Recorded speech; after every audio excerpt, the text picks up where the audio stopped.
আসসালামু আলাইকুম গাইস, সবাই কেমন আছেন? আশা করছি সবাই ভালো আছেন। আমিও আলহামদুলিল্লাহ ভালো আছি। আজকে কার্টআপ থেকে আমি কিছু এনটিসি অর্ডার করছিলাম, আর সেগুলোই হচ্ছে আপনাদের সামনে একটু আনবক্সিং করে দেখাবো। আমার হাতে যে প্যাকেটটি দেখতে পারতেছেন, এখানে মূলত 10 পিস এনটিসি আছে। এই এনটিসির মান হচ্ছে 10K ওহমস। এগুলা বিভিন্ন জায়গায় ব্যবহার হয়, বিশেষ করে এগুলো ডিএসপি আইপিএস গুলোতে বেশি ব্যবহার হয়। এর পাশাপাশি আমরা যারা কুলিং ফ্যান কন্ট্রোল করতে চাই, যে আমাদের তাপমাত্রার উপর কন্ট্রোল হবে কুলিং ফ্যান, বেশি হিট হলে কুলিং ফ্যান অটো ঘুরবে এবং হচ্ছে যখন ঠান্ডা হয়ে যাবে তখন কুলিং ফ্যান অটোমেটিক বন্ধ হয়ে যাবে। তো সেগুলাই কাজ করে এই সেন্সরগুলা। আর এই সেন্সরগুলা কিভাবে কাজ করে সেটা নিয়েও আমরা খুব শীঘ্রই একটি ভিডিও দিব। এবং এই সেন্সরের মডেল নাম্বার হচ্ছে 103। আমরা যদি একটু জুম করে দেখাই তাহলে দেখতে পারতেছেন এখানে সিরিয়াল নাম্বার বা মডেল নাম্বার যেটাই বলি না কেন সেখানে লেখা আছে 103। তো এটা হচ্ছে 10K ওহমসের একটি সেন্সর এবং হচ্ছে এগুলা এনটিসি নামেই সবাই চিনি।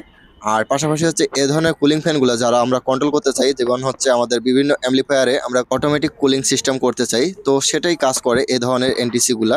তো এগুলো মূলত কাজ করে যখন হচ্ছে আপনাদের হিটসিং বা হচ্ছে ট্রানজিস্টর আইসি এগুলো বেশি হিট হবে, তখন কুলিং ফ্যানটি অটোমেটিক ঘুরবে এবং হচ্ছে যখন এগুলা ঠান্ডা হয়ে যাবে বা হচ্ছে শীতল হয়ে যাবে তখন কুলিং ফ্যানটি অটোমেটিক বন্ধ হয়ে যাবে।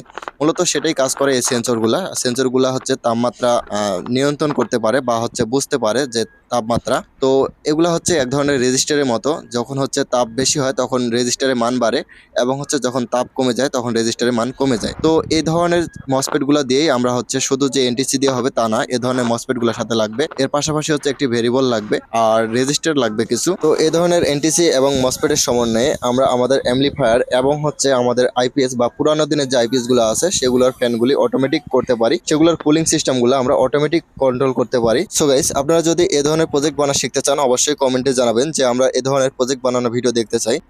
এর পাশাপাশি আমরা যারা হচ্ছে এ ধরনের ব্যাটারি প্যাকগুলো বানিয়ে নিয়েছি 12 ভোল্টের, তো আমরা অনেক সময় দেখি এই ব্যাটারিগুলি চার্জিং এর সময় অতিরিক্ত হিট হয় বা হচ্ছে ব্যাটারিগুলো ব্লাস্ট হওয়ার সম্ভাবনা থাকে। তখন যদি আমরা চাই যে এই ধরনের সেন্সরগুলো দিয়ে অটোমেটিক আমরা ব্যাটারিকে সেভ মোডে নিয়ে যাব, সেটাও করতে পারবো।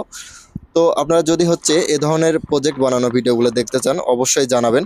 এর পাশাপাশি হচ্ছে আপনাদের যদি এনটিসি গুলো লাগে আমরা সেটাও দিতে পারবো, আমাদের কাছে যথেষ্ট পরিমাণ এনটিসি আছে। সো গাইস, আমরা দেখতে দেখতে ভিডিওর একদম শেষ প্রান্তে চলে আসলাম। আর আজকের ভিডিওটি মূলত হচ্ছে যে আমরা কিভাবে একটি কুলিং ফ্যান অটোমেটিক করতে পারি আমাদের বিভিন্ন আইপিএস এবং ইনভার্টারের জন্য। সো গাইস, ভিডিওটি যদি আপনাদের ভালো লাগে অবশ্যই লাইক কমেন্ট সাবস্ক্রাইব করে আমাদের পাশে থাকবেন। দেখা হবে আরেকটি নতুন কোনো ভিডিওতে। আল্লাহ হাফেজ।